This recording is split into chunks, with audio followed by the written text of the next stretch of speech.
welcome to my channel. My name is Kate if you're new here. In today's video, I am going to be talking about all the books and the Bible studies that I did in the month of November.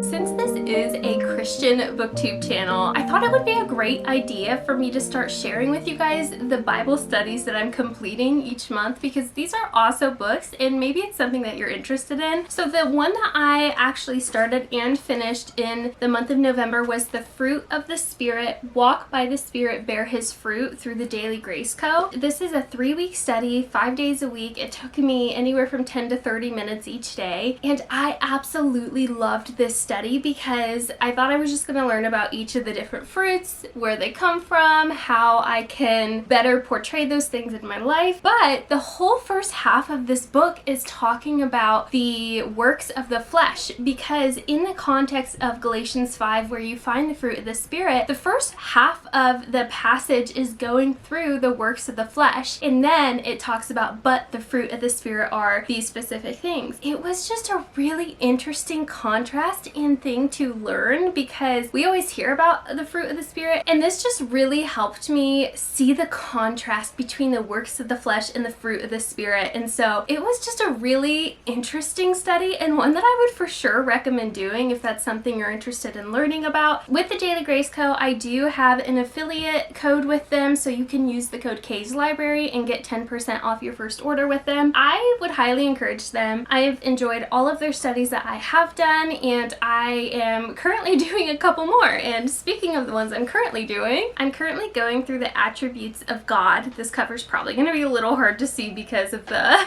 gold foiling. This one is a 6-week study going through all the different attributes of God. So the things that are only found in Him and the attributes that us believers can also have. And it has been such an interesting study. So every single day you're just going through one different attribute. I have learned a lot. When you hear things like God is omnipresent, omniscient, and you know, those kinds of things, but people are like, well, that's not anywhere in scripture. Well, this shows you where those things are in scripture, because maybe that word specifically isn't there, but the scripture is there. It has just been a really fascinating and eye-opening study, and I have 2 weeks left of this, so I'm 4 weeks in and I am enjoying it, and it's another one that I would recommend doing if you're just interested in learning more about God and who He is in His character. So I want to talk about the 2 books that I'm currently in the middle of, and these are both fiction books. So the first one is a fantasy, and that is Fortified by the Romus Burton. I think I need to restart it because I just keep getting distracted every single time I pick this book up. I think I'm 25-30% in it, but I've been slowly going through it over this month, and I think it's one that I just need to give my full attention to. It's not like it's a confusing world or anything. It's just one of those that it's not the book. My mind just keeps wandering every time I pick this up. So I think I just need to like set it aside for a time when I can just give it my full attention. But it is an interesting concept. You are following this girl, and her name is Devorah. And Devorah basically has the gift of sight or prophecy. In this place where she lives, that is a very bad thing to have. She's trying to hide this gift of prophecy. She ends up unwillingly having to go and serve in the kingdom's military, which she has never trained for. She is a 16-year-old girl who lives in a very wealthy family that has power, and so she's never really had to do things out of her comfort zone. And so this journey is kind of taking her out of her comfort zone. This is a Christian fiction book. There is a God that represents the Christian God in this book, and she's just kind of not sure where she is with faith. So that, I'm sure, is just going to be a thread that's going to grow throughout this book. The other book I am 35% of the way into is A Writing Upon the Stand by J.M. Kirkley, and this is one that I've decided I unfortunately need to soft DNF and pick it up when I have the time to give it my full attention also. This book is supposed to be going over the early 1900s flood in Galveston, Texas, and unfortunately I'm just not connecting with the main character. She kind of has more of like a snarky or snippy, I don't know how to explain it, but a more snippy personality, and so I just really can't connect with her. And then also it's just a very slow build. I am 35% of the way in it, and there are literally no signs of any kind of a flood coming or anything like that, and there's just not too much that's kept my attention at the present moment. I think this is going to be a great one if you're somebody who just loves historical books, you just want to like sit back and relax and read about a different time. I think this would be a good one for you. I'm enjoying the writing. The faith threads through this are absolutely beautiful. There's just a few things that I feel like at the moment the main character's personality and just the slowness of the book just aren't for me at the present moment, so I'm gonna put this down and pick this up at a different time. I feel like normally spring and summer are the times when I can really get into slower books. For some reason, fall and winter, I just want faster paced books. Nothing wrong with this book per se. I just need to give it my full attention when I can give it my full attention. So the first book that I actually finished in November is probably one of my new favorite fairy tale retellings ever, and that is Dreams and Dragon Wings by Ashley Willingham. You guys, this book is so good. This is a Sleeping Beauty retelling. You're following Aurelia, and she basically lives in the human realm. She's actually technically the last living fae from a certain line that everybody thinks is extinct, but she's living in the human realm in secret. She doesn't know this about herself though. She's basically just been in hiding her whole life without knowing she's been in hiding. And then you have Benevolence, and Benevolence lives in the dragon realm, and he's actually like a dragon shifter. I've never read a shifter book per se before, but this was really interesting. There is this one day when Aurelia and Benevolence are both like 12 years old, and his parents are the king and queen of the dragon realm, and I guess his parents come to the human realm to have a meeting with the human king. While the parents are off at this meeting, Benevolence somehow ends up in Aurelia's garden, and they realize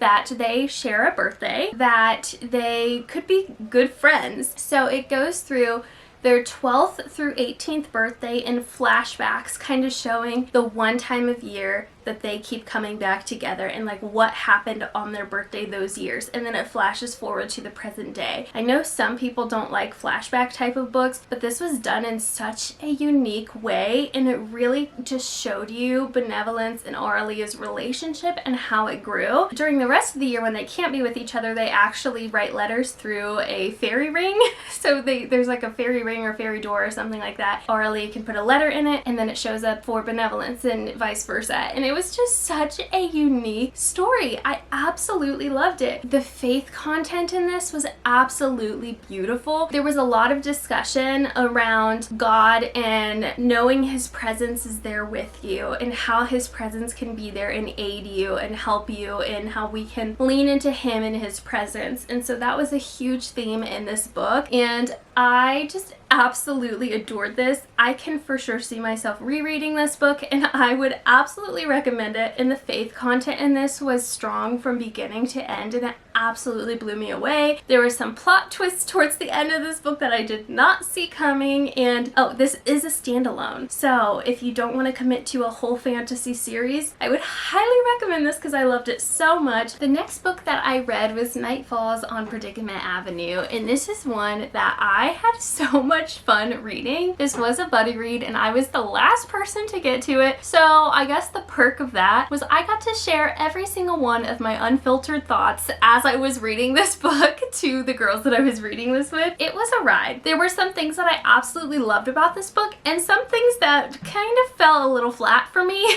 but I still enjoyed it nonetheless. In this, you're following two different timelines. Early 1900s timeline, you're following two sisters, and they basically witness a murder. One of the sisters just hears what was happening, and then the other sister, she actually saw the crime. So this is in a very small town in the United States, and then this Englishman comes in, and he is convinced that the woman that was murdered is his wife, all the way from England. And there are just a lot of questions about that.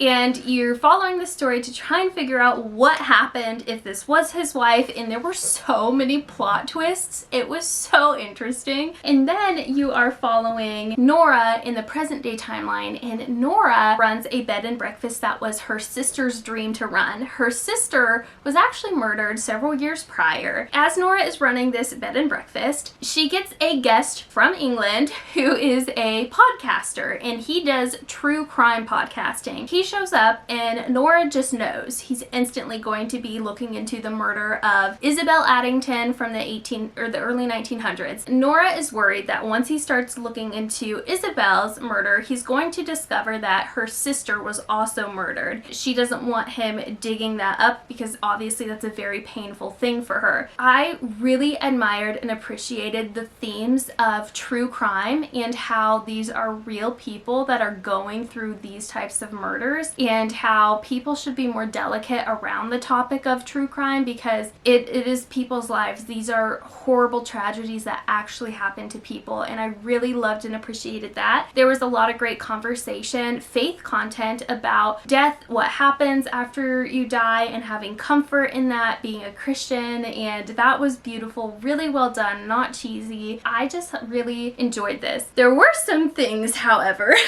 that totally didn't quite line up for me, and that was when it came to the whodunit at the end of both of the murders. I just wasn't convinced. There was not enough evidence for me to be convinced it was these two people that did the murders, because it just seemed like it was so out of left field. Like a character just needed to be picked for whodunit, and I wasn't convinced by the motives, and I don't know. So the whole ending was kind of a letdown, but the whole story up to the ending was a ride. It was wild. There were so many plot twists in both timelines. There were some things like romances going on in both of the timelines that honestly made me kind of uncomfortable. I couldn't tell how old the characters were. I can't remember if she ever said it, but both of the women acted very, very young, and both of the Englishmen acted very, very, like, not very, very old, but like they could be their dads, and it just didn't feel right to me. That whole part felt a little forced, and I didn't enjoy that. I was basically just here for the ride. I was just sitting on the edge of my seat, eating my popcorn. The drama is basically what got me to keep reading it. It was a lot of fun. Not my favorite mystery ever. Obviously, take my review with a grain of salt. Whatever, you might think something totally different. Somebody might think this is the best book ever. Oh, and I want to make a note about the audiobook to this. All three of us in the Buddy Read listened to the audio while we were reading it, and all three of us did not like the audiobook. Maybe skip that, but I just want to say,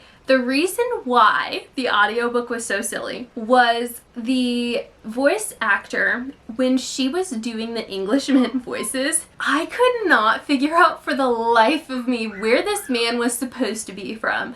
I remember messaging the women that I read this with, and I was like, is this guy supposed to be Australian? Is he Southern? Is he like a New York mobster? Like, where is this guy from? And then a couple pages later it came out he was from England, and I literally laughed out loud because I was not expecting him to have been from England. So if you want maybe a little bit of a laugh, maybe definitely listen to the audiobook, because every time the Englishmen were speaking, I was just so entertained by it because I found it so funny. So that would be Nightfalls on Predicament Avenue. The next book that I read was Anne of Green Gables by Ellen Montgomery. I'm not going to go too into detail of this because I did do a whole reading vlog of this book with my thoughts as I was reading, and when I finished it. I would definitely recommend that you go check out that vlog if that's something you're interested in watching. This was a very easy classic to read. I would feel comfortable handing this to one of my nieces. My niece is 8 years old, and having her read this because I feel like she could totally read it and comprehend what's going on. It's very middle grade friendly. In this book, you're following Anne, who is mistakenly adopted to a family that were expecting a little boy. They get Anne instead. And so you're following the next 4 or 5 years of her life as she has been taken in by this family, and she's just learning all these life lessons. I absolutely adored it. I love Anne and her imagination. There were some light faith threads through this that I talk about in my reading vlog, but all in all, I love Anne of Green Gables. I would read this again, and it was so cute, so wholesome, so fun, and I see why this is a classic. Now, the last book that I read in November was quite a ride, and that was If I Run by Terry Blackstock. I was kind of in a reading slump after Anne of Green Gables, just not sure where to go from there, and I had this book downloaded from Kindle Unlimited because so many of the Christian fiction community online have said they love this book. So I was like, okay, alright, I'll try it. I wasn't totally in the mood for a mystery because I had just read Nightfalls on Predicament Avenue, but I decided to pick it up anyway. And I was hooked from page 1.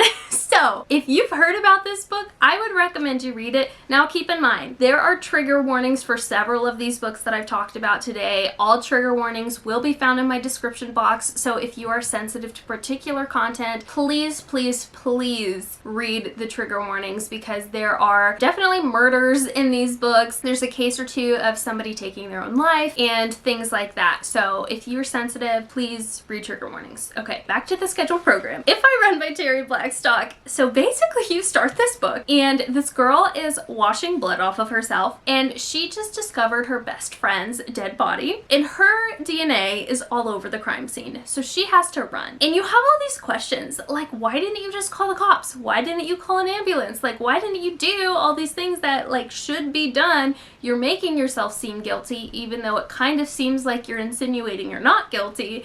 And so she's on the run. And while she's on the run, she knows that the police are going to be coming after her, and she ends up meeting these Christians along the way. She is not a Christian, and they kind of have an impact on her, and it is really incredible and beautiful. And the place that she ends up residing in, she gets stuck and involved in another mystery. So it's like you have this book that's a mystery within a mystery. It's just so captivating. And then on the other hand, you are following a private investigator, and in his chapters he is tracking her. So you are kind of seeing this cat and mouse chase of him trying to follow her, her being a step ahead of him, and from his point of view he is a Christian, so there is a little bit of faith content there, and it was just so beautiful and well done. I absolutely loved this book. Now just know it is a trilogy, so if you are going to read it, just know you're not going to have the whole mystery wrapped up at the end of book 1. I've now finished the first 2 books, and I am still just as invested in the storyline as the first book. The writing, it was also super easy to follow. It wasn't something that was like super fluffy.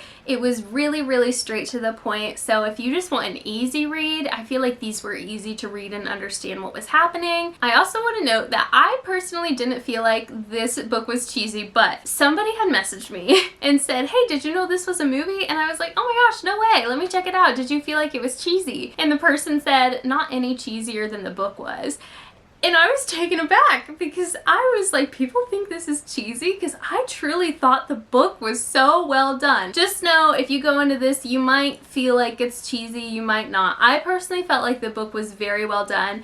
I started the movie and literally had to stop like a third of the way through because I just couldn't handle. I thought the movie was super cheesy, but the book is very well done. And again, that's up to everybody's personal opinion and individual specifics. I highly enjoyed it. I definitely recommend it. It had me on the edge of my seat, and it was exactly what I needed to get out of that reading slump that I was in. So if you made it this far in the video, pretty please leave me your favorite color heart emoji in the comments. I so appreciate you watching my channel and being a part of this community here. I have so many exciting things coming here in the near future that I can't wait to share with you to really dial in this community even more. Please don't forget to like, comment, subscribe, because those things will help the algorithm push out my content to other Christians that are looking for clean and Christian fiction books. I just want you to know that I truly do appreciate you so much. I'm so grateful for you. I hope you have the absolute best week ever, and I will see you next week.